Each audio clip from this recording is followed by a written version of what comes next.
You can put more stuff on them, Kathy. You don't have to be quite so frugal. When it comes to food prep, Lisa Vetterlein could put a lunch lady to shame. Peanut butter and jelly sandwiches for tonight. The first step in what has become a weekly ritual. We just go around and say, hey, have you had dinner tonight? He's going to be going down to the homeless camp. Oh, you want him to have all the water? Yeah, I right. want him to have the water so he can do that. Lisa's one of about a dozen bicyclists who meet every Thursday night at the Price Chopper on Ingersoll. Fairly simple recipe burrito. Loaded down with offerings. Homemade oatmeal chocolate chip cookies. Even bug spray. Last week they actually had the biggest smiles on their faces when we started handing them out. Joe Laszlo started what he calls the Urban Bike Food Ministry in March with a simple task. Just go up to him and ask him that question is, have you had supper tonight? Here we go. One group heads to the homeless camps, another to the Oak Ridge neighborhood.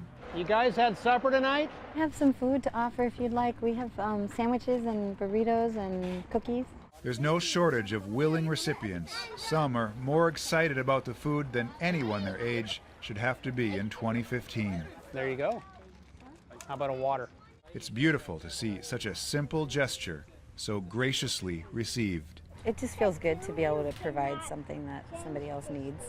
You know, that's all. It's only about 7 or 8 miles, but it's the best bike ride that I go on during the week. Look at this dinosaur. Somebody made that just for you. The youngest of patients at Mercy Medical Center often go home with a new friend. They're a unique toy, not something you can go buy at the store. We get these donated from a couple who makes them in their home. Dinosaurs are not extinct at the Lacona home of Harold and Kay Whipple. Harold retired 21 years ago, but he seems to be working more than ever. Now it's a full-time job. He makes intricate wooden dinosaurs with moving pieces made of cedar, cherry, walnut, maple, mahogany. This is the probably touchiest part of the whole operation. All brought together by a single piece of canvas between the wood pieces that will help animate the toy. It actually forces the glue into the pores of the canvas. Harold makes about 25 a month. Each takes several hours involving precise cutting. No blood. No blood at all. The finished product moves. The canvas is flexible and it doesn't want to stay straight. Each month an entire herd is packed into the SUV and Harold and his wife are off to Des Moines. How are you guys?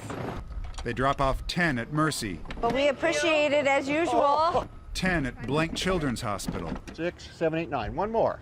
And a few more at Ronald McDonald House. Because of privacy rules and infection control, Harold and Kay never meet the kids who get their dinosaurs, which is apparently okay with Harold. I got kind of a soft heart.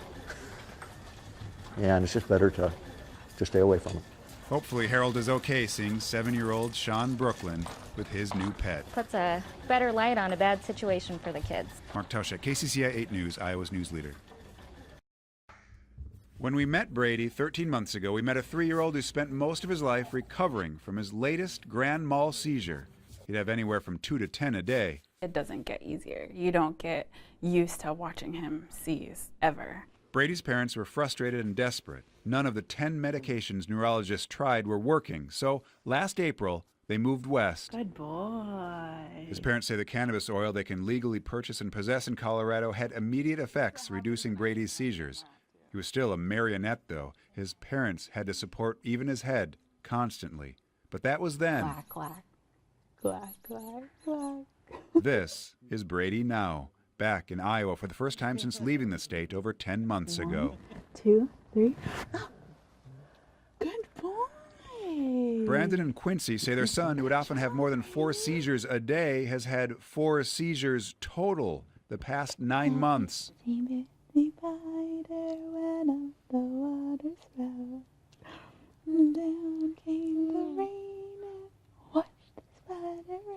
They've been experimenting, letting Brady go 2 or 3 days without his marijuana oil, and this weekend for the first time felt comfortable enough traveling back home to see family. Getting the okay from their neurologist in Colorado for this trip was never an option because they couldn't even ask the question. That's the first thing she told us right when we got there is we don't discuss or condone the medical marijuana oil, so we'll just not even talk about that. The Gritmans are grateful for the parents lobbying at the Capitol every week, trying to get legislators to understand last year's medical marijuana law is just words on paper, that no one can take advantage of it until the product is manufactured and dispensed in Iowa. Just look at him. Like, he is their hope. Brady never smiled the first 3 years of his life. His relatives in Iowa are in for a treat this weekend.